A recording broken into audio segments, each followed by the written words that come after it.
तो आज हम लोग सेट 1 का दूसरा पार्ट देखेंगे। आपका इसमें क्वेश्चन नंबर 14 से 25 तक है। तो आपका सबसे पहले 14 नंबर क्वेश्चन देखते हैं। यदि p+1 2p+1 तथा 4p-1 AP में है तो p का मान बताएं। इसको हम लोग नोट कर लेते हैं। p+1 2p+1 और 4p-1 ये बताया जा रहा है क्वेश्चन में कि ये तीनों AP में है। तो AP में होने का शर्त क्या होता है कि D हर स्थिति में बराबर होना चाहिए।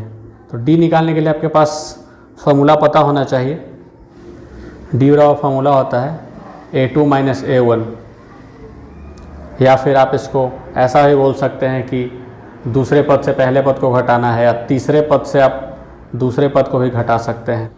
तो ऐसे करके हम लोग इसका D निकाल लेते हैं।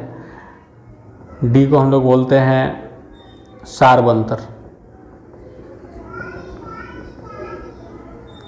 या पदांतर भी इसको आप बोल सकते हैं, दो पदों के बीच का अंतर।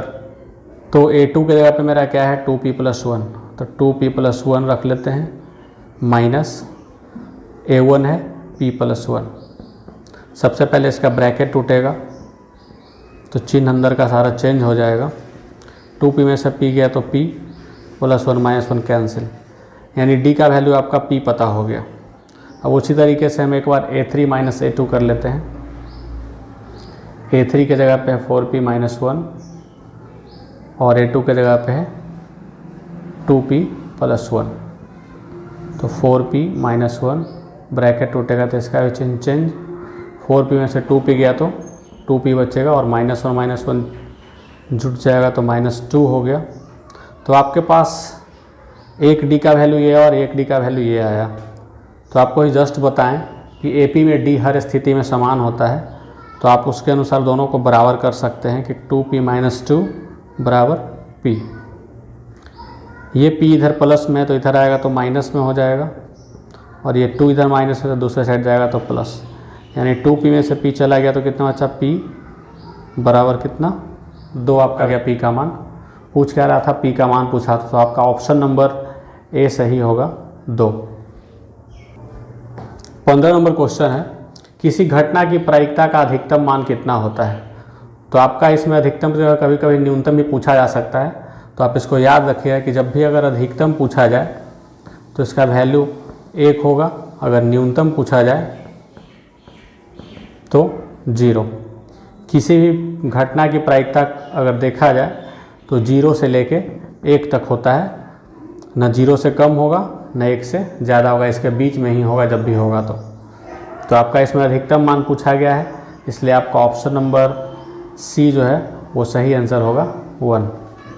16 नंबर क्वेश्चन है, प्रथम 5 विषम संख्याओं का माध्य। तो माध्य का फॉर्मूला हम आप लोगों को बताए थे पिछले वीडियो में कि प्रेक्षणों का योग बटा प्रेक्षणों की संख्या। तो इसमें देखिए आप लोग विषम संख्या की बात की जा रही है। तो विषम संख्या कहते किसको हैं, तो वैसी संख्या जो 2 से पूरा विभाजित ना हो उसको विषम संख्या कहेंगे। तो प्रथम 5 विषम संख्या क्या होगा उसको हम लोग लिखते हैं यहाँ पे। सबसे पहला विषम संख्या होगा 3, दूसरा होगा 5, तीसरा 7, चौथा 9 और पाँचवा 11। हो गया प्रथम 5 विषम संख्या। और टोटल यहाँ पे कितनी संख्या है, 5 संख्या, इसलिए 5 से डिवाइड करेंगे इसको।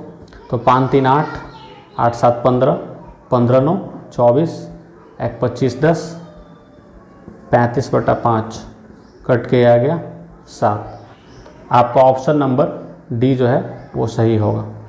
17 नंबर क्वेश्चन है, एक असंभव घटना की प्रायिकता कितनी होती है।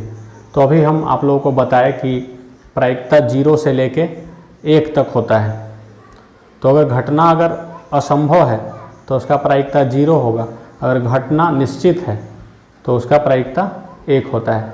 इसलिए आपका ऑप्शन नंबर B जो है वो सही आंसर होगा, क्योंकि यहाँ पे असंभव घटना है, तो इसका आंसर 0।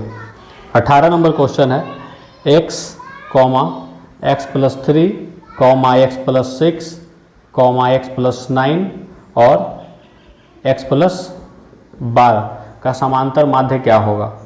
तो आपको बताया गया था कि समांतर माध्य और माध्य दोनों एक ही होता है। तो माध्य का इसमें आप फॉर्मूला लगा सकते हैं, प्रेक्षणों का योग, यानी x + x+3 + x+6 + x+9 plus x plus 12। Total कितनी संख्या है यहाँ पे? 1 2 3 4 5 संख्या, तो 5 से डिवाइड कर देंगे। 1 2 3 4 5 एक्स है टोटल मिलाकर, तो 5x हो गया प्लस 3 6 9 9 9 18 18 2 20 10 30 बटा 5 कर दिए। दोनों में से कॉमन 5 आ सकता है, तो इसके पास x बच गया, यहाँ पे बच गया 6, नीचे में 5 है तो 5 से 5 कट गया। x प्लस 6 आपका आंसर आया, जो कि आपका ऑप्शन नंबर बी में है, तो ये आपका सही आंसर होगा। 19 नंबर क्वेश्चन है, यदि अल्फ़ा और बीटा द्विघात बहुपद इतना के शून्यक हैं तो 1 बटा अल्फ़ा प्लस 1 बटा बीटा बराबर क्या होगा? तो आपको सबसे पहले ये बहुपद नोट कर लेना है, X square plus x minus 2। तो इसमें अल्फ़ा और बीटा इसके दो शून्यक हैं। हम बताए थे आपको कि जब भी द्विघात बहुपद आए या द्विघात समीकरण आए तो आप उसकी सबसे पहले पहचान कीजिएगा कि द्विघात है कि नहीं। तो उसकी पहचान करने के लिए आपको देखना होगा क्वेश्चन में कि सबसे बड़ा घात अगर 2 है तभी वो द्विघात बहुपद या द्विघात समीकरण कहलाएगा। तो द्विघात बहुपद हो चाहे द्विघात समीकरण हो, इसका दो शून्यक ही होता है, अल्फ़ा और बीटा। अब इसके जगह पे कोई भी मान आ जाए तो आपका इसमें पूछ रहा है 1 बटा अल्फ़ा प्लस 1 बटा बीटा का मान, तो आप इसको सबसे पहले सोल्व कर लीजिए क्या आता है इसको हल करने पे। दोनों का अगर लघुत्तम लेंगे तो अल्फ़ा बीटा, इधर आएगा बीटा आपका, इधर अल्फ़ा, यानी अल्फ़ा प्लस बीटा ऊपर में आ गया और नीचे में अल्फ़ा इंटू बीटा। तो आपको इसका फॉर्मूला पता है कि मूलों का योगफल का फॉर्मूला क्या होता है, माइनस बी बटा ए। तो आपका बी जो क्या होगा, एक्स के साथ जो रहता है अंक वो बी कहलाता है। तो इसके साथ कोई अंक नहीं दिख रहा तो 1 छुपा हुआ तो 1 हो गया, और माइनस लगा दिए क्योंकि माइनस बी बटा ए होता है इसका फॉर्मूला, और ए का मान में भी आपका 1 ही है, लिख दिए। अब ये बटा दिए, अल्फ़ा इंटू बीटा का क्या होता है, सी बटा ए। तो सी के जगह पे आपका -2 है, इसलिए यहाँ पे -2, ए के जगह पे 1 छुपा हुआ है तो 1।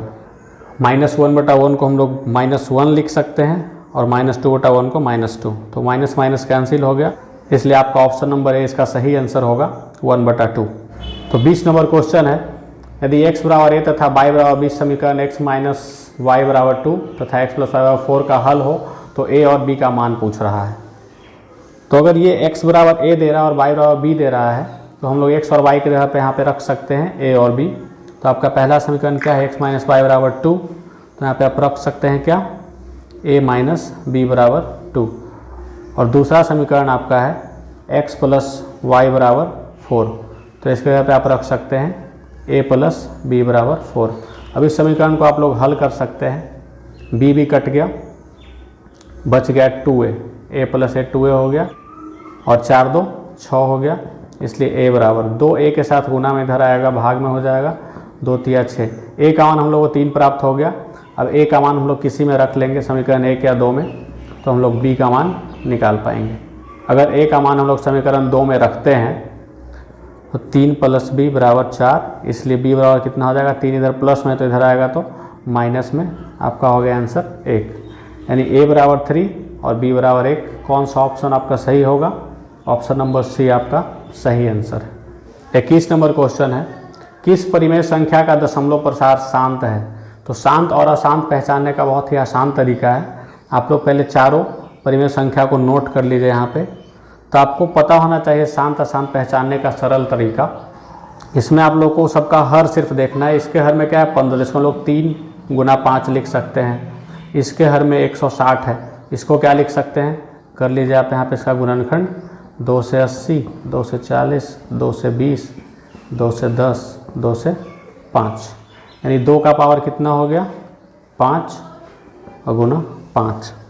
60 का आप कर लीजिए तो 2 से 30, 2 से 15 और 3 से 5 बार में, यानी इसको आप लिख सकते हैं बटा में कितना, 2 का स्क्वायर गुना 3 गुना 5, और 35 को आप लोग लिख सकते हैं 5 गुना 7। तो अब इसमें ध्यान देने वाली बात यह है कि सबका आपको हर देखना है बारी बारी से, और जिसके भी हर में 2 या 5 को छोड़कर कोई तीसरा अंक आ रहा है वो अशांत हो जाता है, जबकि सिर्फ 2 और 5 रहने पे वो शांत कहलाता है। इसलिए आपका ऑप्शन नंबर बी जो है वो शांत दशमलव होगा, तो इसका सही answer option number B. 22 number question है, X square plus 2kx plus 4 बराबर 0 का एक मूल 2 है। इसका एक मूल कितना दे रहा है? 2 दे रहा है। तो k का मान पूछ रहा है, k बराबर वाट। तो इसमें मूल होता क्या है? तो x के वैल्यू को हम लोग मूल कहते हैं। तो आपका इसमें x का वैल्यू दे रहा है 2, तो इसी के सहारे आप लोग k का मान निकाल सकते हैं। जहाँ जहाँ आपको x दिख रहा है वहाँ पे मान रखते जाइए 2 को। तो 2 का square plus 2 into k into 2 plus 4 बराबर 0। 2 का स्क्वायर 4, 2 दूना 4k प्लस 4 बराबर 0। यहाँ 4 4 आपका 8 हो गया प्लस 4k बराबर 0। 4k को इधर ही रखते हैं, 8 को भेज देते हैं 0 की तरफ, तो ये -8 हो गया। इसलिए k बराबर क्या हो जाएगा? -8। 4k के साथ गुना में इधर आएगा तो भाग में, तो -2 इसका ऑप्शन नंबर बी जो है इसका सही आंसर होगा। 23 नंबर क्वेश्चन है, समांतर श्रेणी 21, 18, 15 डैश डैश डैश का कौन सा पद 0 होगा? तो आपको 0 को मान लेना है an, यानी an बराबर 0 माना। अब n बराबर 0 मान लिया। अब इसमें देखेंगे हम लोग को क्या क्या पता है। तो सबसे पहले इसका हम लोग को a पता है, a बराबर कितना है? 21। a हम लोग प्रथम पद को बोलते हैं। और उसके बाद d निकाल लेते हैं। d निकालने का फॉर्मूला आप लोग को बताए हैं हम कि दूसरे पद में से पहले पद को घटा लीजिए या तीसरे में से दूसरे को घटा लीजिए, आपका d प्राप्त हो जाएगा। तो 18 में से 21 गया -3। अब इसको आप रख सकते हैं an का फॉर्मूला पे। an का फॉर्मूला होता है a plus n-1 into D.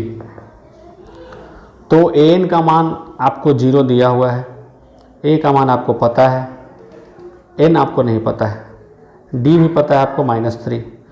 इस समीकरण की सहायता से आप लोग n का मान निकाल सकते हैं। सबसे पहले जो जोड़ में उधर आएगा तो घटाव में हो जाएगा दूसरे साइड, यानी -21। इधर बच गया आपका n-1 गुना -3। इसके बाद क्या करना है? जो गुना में वो भाग में जाएगा, यानी n-1 बराबर -21 अब बटा -3। माइनस माइनस कैंसिल, 3 सते 21। इसलिए n बराबर, n के साइड में माइनस में 1 है, इधर आएगा तो प्लस में 1, तो 7 1 8। तो n का वैल्यू आपका 8 प्राप्त हो गया। तो ऑप्शन नंबर सी इसका सही आंसर होगा। 24 नंबर क्वेश्चन देखते हैं। 24 नंबर में कह रहा है कि कॉसेक 44 डिग्री बटा सेक 46 डिग्री प्लस 1 का मान क्या होगा? तो आप लोग लिख लीजिए इसको यहाँ पे, कॉसेक 44 डिग्री बटा सेक 46 डिग्री प्लस 1, इसका मान निकालना है। तो आप लोग कॉसेक को क्या लिख सकते हैं? तो एक फॉर्मूला होता है कॉसेक 90 माइनस थीटा बराबर सेक थीटा। तो यहाँ पे आप लोग क्या कर सकते हैं? कॉसेक 44 को क्या लिख सकते हैं? 90 डिग्री माइनस 46 डिग्री लिख सकते हैं। नीचे जैसे है वैसे ही छोड़ दीजिए, प्लस 1 कर देते हैं। तो कॉसेक 90 माइनस थीटा, तो थीटा के जगह पे 46 आ रहा है, तो ये क्या लिख सकते हैं इसको हम लोग? सेक 46 डिग्री। अब बटा सेक 46 डिग्री पहले से है, प्लस 1। सेक 46 कट गया तो 1 आ गया, यानी 1 + 1 2 हो गया। तो आपका ऑप्शन नंबर बी इसका सही आंसर होगा। तो 25 नंबर क्वेश्चन है, सेट 1 का आखिरी question. Sine A into cot A का व्युत्क्रम क्या होगा? Sine A into cot A का व्युत्क्रम। तो आपके पास यहाँ पे 4 ऑप्शन है, साइन ए, बी में कॉसेक ए, सी सेक ए, या डी टेन ए। तो इसको आप लोग हल कीजिए। सबसे पहले साइन ए को साइन ए ही रहने दीजिए। कॉट ए को हम लोग लिख सकते हैं कॉस ए बटा साइन ए। साइन ए कट गया, तो ये बच गया मेरे पास कॉस ए। तो ये जो आया है कॉस ए क्या है? इसको हल करने पे है, लेकिन पूछ रहा है इसका व्युत्क्रम। तो व्युत्क्रम का मतलब होता है इसको उल्टा कर देंगे हम लोग, यानी इसके नीचे एक छुपा हुआ है तो एक ऊपर चला जाएगा, कॉस ए के ऊपर से नीचे आ जाएगा। तो 1 बटा कॉस ए के किसके बराबर होता है? सेक ए के बराबर होता है। तो आपका ऑप्शन नंबर सी सही आंसर होगा, सेक ए। तो बच्चों हम लोग मिलेंगे अब नेक्स्ट सेट के साथ, तब तक आप लोग इसका रिवीजन करते रहिए और इससे रिलेटेड जितना भी फार्मूला है आप लोग इसको बुक से नोट कर सकते हैं, या अगर आपको ज़रूरत हो तो आप कमेंट बॉक्स में कहिएगा तो हम आपको फार्मूला उपलब्ध करा देंगे। तब तक के लिए धन्यवाद।